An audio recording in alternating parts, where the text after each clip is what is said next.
থরে থরে সাজানো আছে এক একটা শাহী ডেকসি। এই ডেকসিগুলোতে রান্না করা হচ্ছে মেজবানি গরুর মাংস।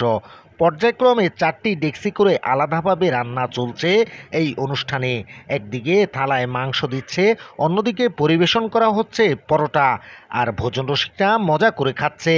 এভাবেই চলছে চট্টগ্রামের ঐতিহ্যবাহী মেজবান। এখানে প্রায় 17,000 মানুষের জন্য মেজবানির আয়োজন করা হয়েছে।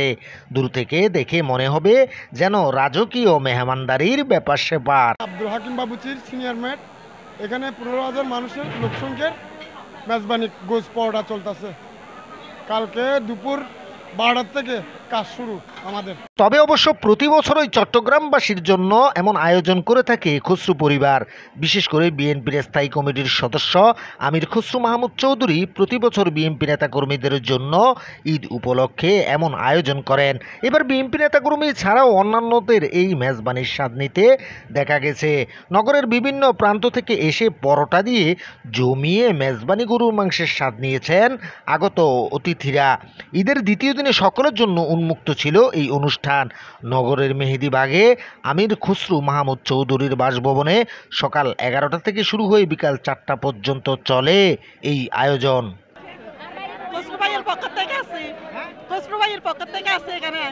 এই খসরু ভাইয়ের উপলক্ষে প্রতিদিন এই যে প্রতি বছর এই আয়োজনটা করা হয় এবং এই 2-3 বছর যাবৎ অনেক কষ্টের সাথে আমরা আসতে পারি নাই।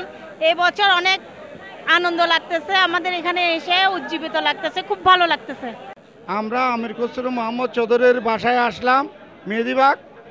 অন্ততপক্ষে প্রতি বছরের ঈদের পরদিন আমরা আসি। 20,000 মঞ্চের অন্ততপক্ষে এখানে খানা বানিয়ে চলতেছে। 20-25 হাজার মানুষের 6-7টা গরু মনে হয় এখানে জবা হয়েছে। 20,000 আর বেশি হবে, অন্তত 20-25,000 মানুষ হবে প্রতি বছর। এটা আমরা আসি আমরা ওনার সাথে কোলাকুলি করার পরে সাক্ষাৎকার দেওয়ার পরে ওনার সাথে আলাপ আলোচনা করে আমরা প্রতি বছর এই মেজবানি এভাবে চলতেছে, আজকে অনেক বছর পর্যন্ত চলতেছে। এই অনুষ্ঠানে রান্নার কাজে নিয়োজিত ছিল প্রায় 20 জন রন্ধনশিল্পী। তাদের মধ্যে 10 জনই ছিল প্রধান বাবুর্চি। তারা জানান গত 2 দিন আগে থেকেই চলছিল এই অনুষ্ঠানের প্রস্তুতি। আজকে আয়োজন মেজবান, প্রায় 15,000 লোকের গোস্ত অর্ধে পরোটা, 6টা গরু, প্রায় 36 মনের মতন হয়েছে। 6টা গরু, হ্যাঁ বিশাল দেহের। একটা প্রায় 6.5 মন এরকম হয়েছে। 7 মন পর্যন্ত আছে গরু একটা। আমার খুচরু সাপ। এখানে আমরা 10 জন সিনিয়র বাবুচি, সিনিয়র লোকসংখ্যা আছি এখানে। উনি হলো আব্দুল হাকিম বাবুচি, হলো হেড বাবুচি। ইনশাল্লাহ 25 দেখছি মেজবানি, আর অন্য আইটেমও আছে, জর্দা আছে, খাসি আছে। এই খসরু পরিবারের এই মেজবানে উপস্থিত ছিলেন চট্টগ্রামের বিএনপি নেতাকর্মীরা। এই অনুষ্ঠানে অংশগ্রহণ করতে পেরে খুশি তারা।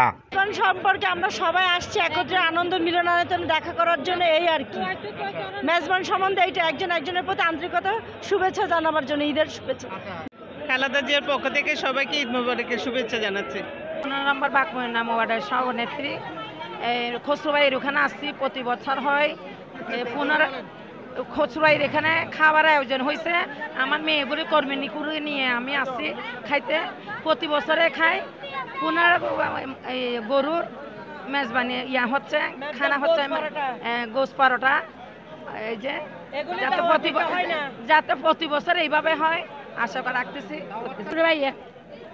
হ্যাঁ, গোশ পরোটা। আজকে বাংলাদেশ জাতীয়তাবাদী দল স্থায়ী কমিটির অন্যতম প্রভাবশালী সদস্য জনাব আমির খসরু মাহমুদ চৌধুরীর এখানে আজকের ঈদের শুভেচ্ছা বিনিময় হচ্ছে। এখানে আমরা ওনার এই আসনের যারা নেতাকর্মী আছে সবাই আজকে এই পুনর্মিলন হয়েছে। দীর্ঘ 16 বছর পরে মুক্ত বাতাসে নতুন বাংলাদেশে আমরা ঈদ উদযাপন করতে পারছি। এজন্য মহান রাব্বুল আলামিনের কাছে আমরা কৃতজ্ঞতা ও ধন্যবাদ জানাই সকলকে, যারা 5ই আগস্টের এই জনগণের অভ্যুত্থানে যারা শহীদ হয়েছেন তাদের আত্মার মাগফিরাত কামনা করছি। মেজবানের আয়োজনে ছিল 6টা বিশাল দেশি গরু, 36 মণ মাংস রান্না করা হয়েছিল 25টা শাহী ডেস্কিতে। এছাড়াও 23,000 পরোটা বানানো হয়েছিল আগের দিন রাতে। এই অনুষ্ঠানে মুসলমানদের পাশাপাশি অংশগ্রহণ করেছিল অন্যান্য ধর্মাবলম্বীরা। তাদের জন্য বাড়তি আয়োজনে ছিল খাসি ও মুরগির মাংস। লক্ষ্য উদ্দেশ্য তো ঈদের পরের দিন প্রতি বছরই আমরা এটা করি, এবছর কোনো ব্যতিক্রম না।